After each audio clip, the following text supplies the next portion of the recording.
Hello, my name is Lucia Gorgie, and I go to Harmony School of Innovation, Sugar Land. And for my PBL, it is called Attack of the Superbugs, and I'll be focusing on antibiotic resistance. So my experiment on antibiotic resistance focuses on using two different bacteria and testing them out on antibiotics to see their effectiveness and also test for the zone of inhibition.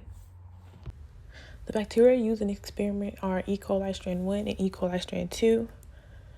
E. coli strain 1 is resistant to streptomycin.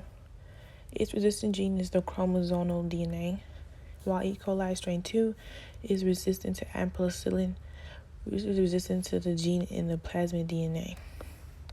Now when adding in the bacteria, we add the E. coli on 4 plates with agar.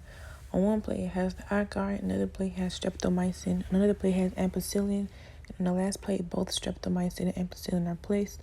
From there we do split each agar plate in half and add both of the strains of E. coli on one of each side to test that it will work.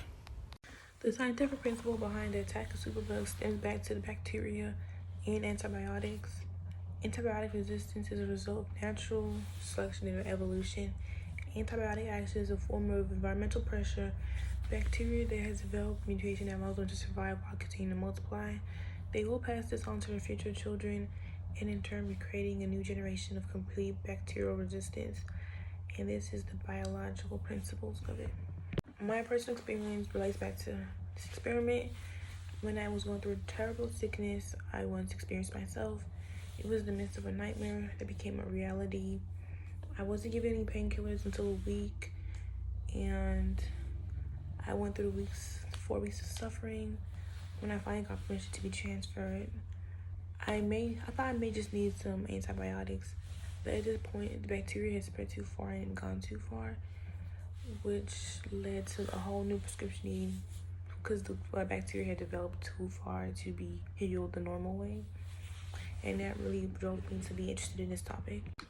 The economic influence can be put in many scenarios. When looking at the attack of the superbugs, we can first start with the influence it has on the market constantly, creating new variants that can be sold to treat bacterial infections.